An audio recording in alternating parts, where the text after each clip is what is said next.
I grew up on the south side of the city. I was raised with a black mom and a white dad, and I grew up mostly with my mom, and so we lived in mostly all black neighborhoods. I went to all black schools. You have African Americans that are currently oppressed by this system that wasn't designed for their prosperity in the first place. How are we going to address this issue of racial prejudice and racial injustice, and how will we create a system that allows for all people to prosper spiritually and materially?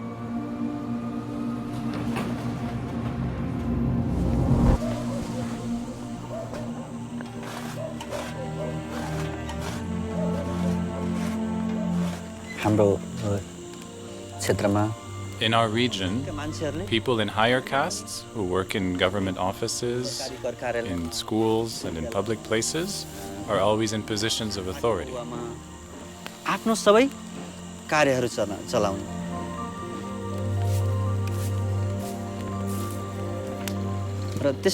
For this reason, those who are rich are becoming richer, and those who are poor just become poorer and poorer. When will this gap between the castes end?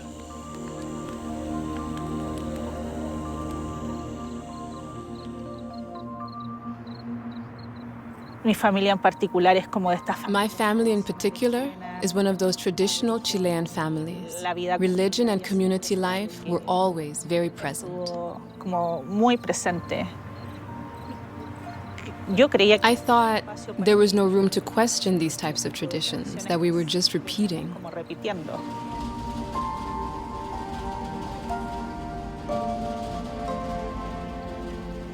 I was really longing to find someone to tell me it's okay for you to think differently, to have a different understanding of the world.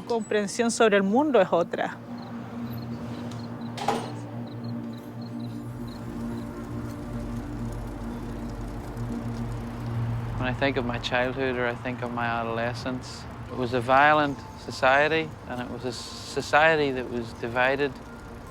And the way that was expressed was through, really through a war. Often people that you knew got killed. Because it's everywhere, it's very difficult to have a vision of life that transcends what's happening. I began to ask questions about the way we lived in this country. You know, why are we a society at war? We don't seem so different. Are we so different?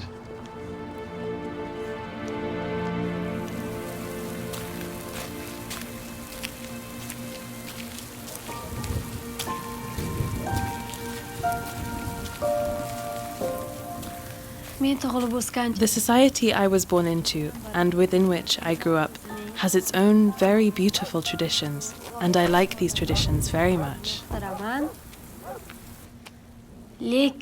However, there is still this attitude towards girls that puts them in a lower position than boys. Erkaklarga nisbatan bo'lgan munosabatdan ko'ra pastroq hisoblanadi.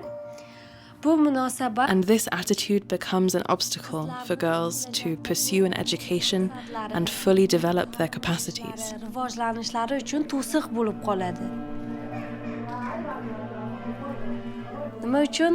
Why don't we give the same opportunities to girls? Aren't we, women, also created by God?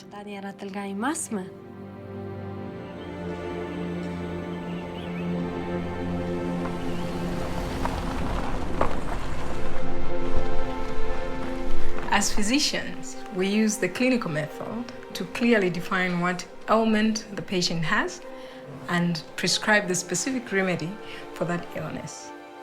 Baha'u'llah likens God to a divine physician, and that he has his finger on the pulse of humankind. And so from age to age, God has sent us these manifestations who come with this revelation that is able to solve the problems for that age.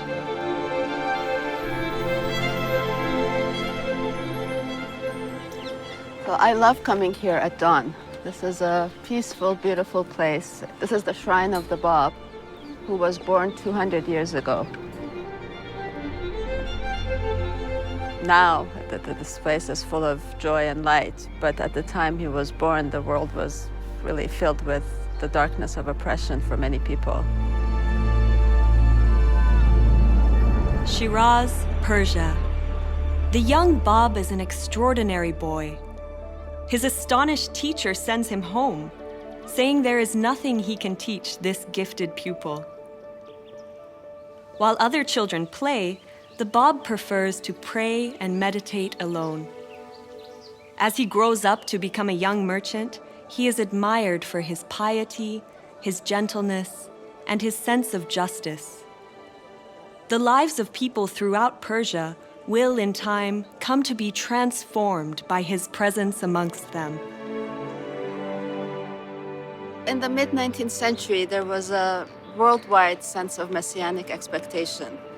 And in Iran, there was a young man named Mullah Hussein who not only felt this expectation, but was convinced that the promised one that he was searching for was already in the world and that it was his mission to search for him and find him. A spring evening in 1844. Mullah Hussein, a young scholar and seeker after truth, is searching for the promised one. After many weeks of prayer and fasting, Mullah Hussein feels drawn, as if by a magnet, to the city of Shiraz, renowned for the sweet perfume of its roses and the melodies of its nightingales. At dusk, as he arrives wearily at the city gate, a radiant young man approaches Mullah Hussein and greets him as if he were a lifelong friend. Overwhelmed by this welcome, Mullah Hussein accepts an invitation to visit the stranger's home. During that momentous evening, a conversation takes place that will change Mullah Hussein's life and the entire course of human history. As their conversation continues into the early hours of morning, Mullah Hussein is astonished to discover that every answer he receives to his questions establishes beyond a shadow of a doubt his host's claim that he is the Bab, the promised one. Unknown to a sleeping world, the promised day of God has dawned.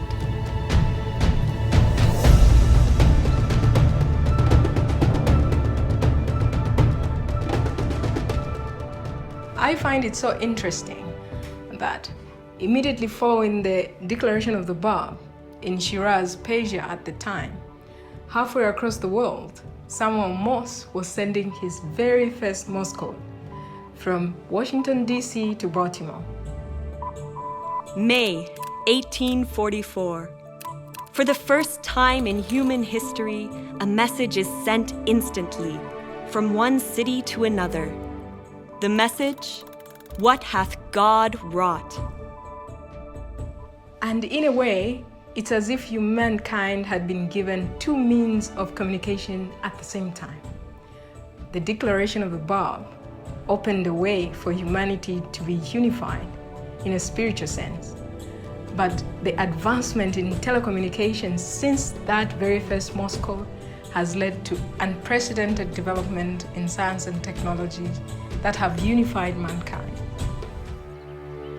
Look up, look up, look up.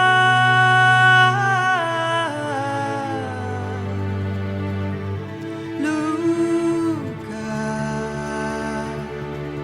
look up, a dawning day draws its first breath. The world grows light, our souls begin to glow.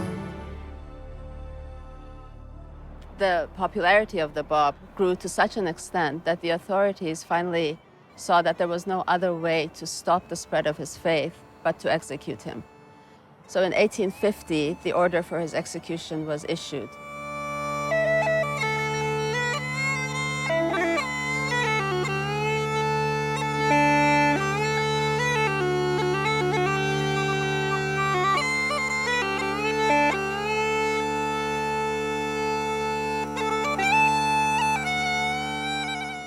Had you believed in me, O wayward generation, every one of you would have followed the example of this youth, who stood in rank above most of you. The day will come when you will have recognized me. That day, I shall have ceased to be with you.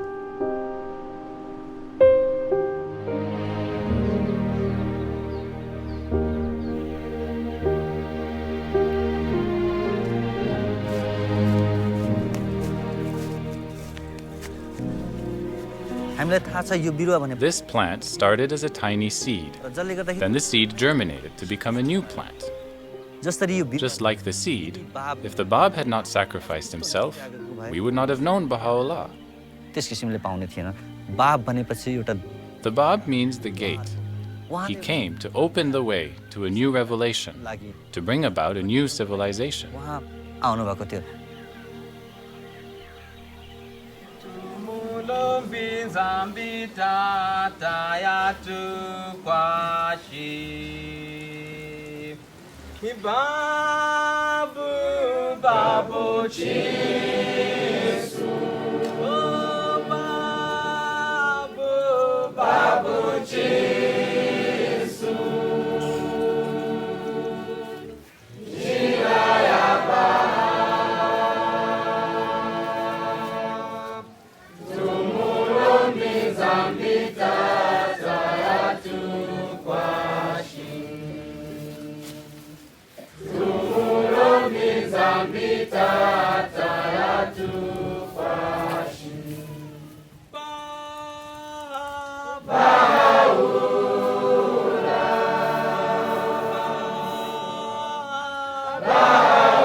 The authorities thought that they had snuffed out the light of the Bab, but really, with his execution, a new power had been released into the world.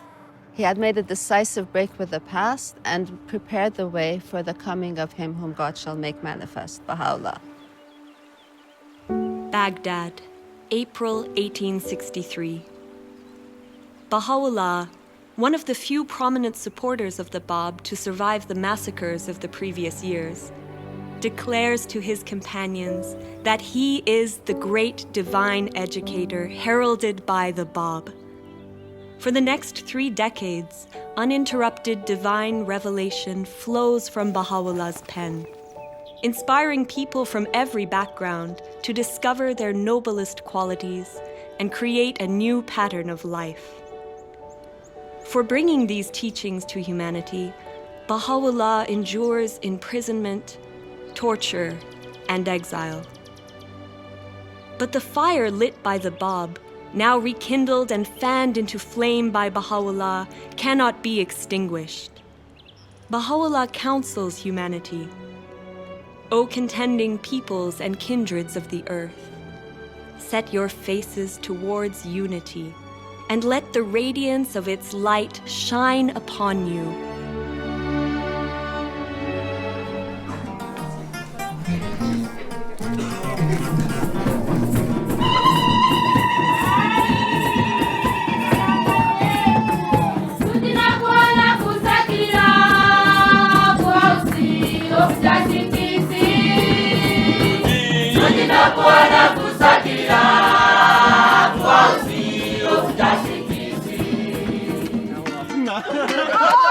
Smiles everywhere. Everywhere. Okay, go on. Ready? You got a flat tire, I got a spare. So we're gonna color it straight. We can all paint one and then look at them and be like, okay, that's it. This is what we're working towards, just so we have something that we've actually done, and then it's easy to learn or think about how. We're here together, working on a ngatu for our family. In Tonga, the practice of creating ngatu is very much a collective practice. When we look at a beautiful ngatu, what we're seeing is incredible patience and love, and a group of people that were able to work for something so much greater than just themselves. We're trying to create something that we do together. It's a unified family, you know? Yesterday I was waking along, but I was having tears.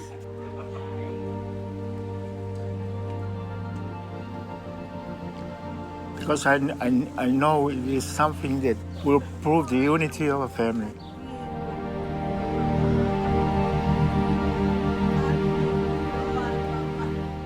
We really wanted to do it during the special year of the bicentenary of the birth of the Bab.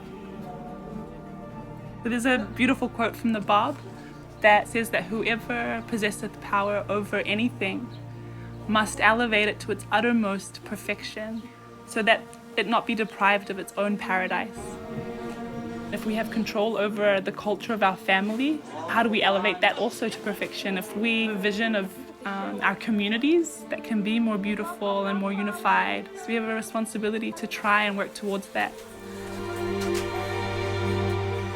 It's a beautiful way to gain perspective or a sense of purpose that's aligned with the teachings of the Bab and Baha'u'llah.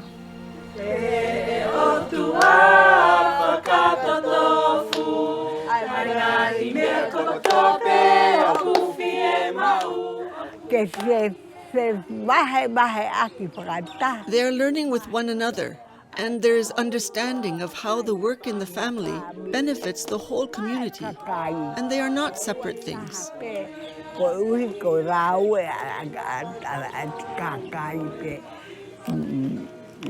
That's what Baha'u'llah has done for us. They may see each other as one family, and the whole earth as one home. And they'll live together in perfect harmony. Oh, thou kind Lord, unite home. Love is the reason we exist.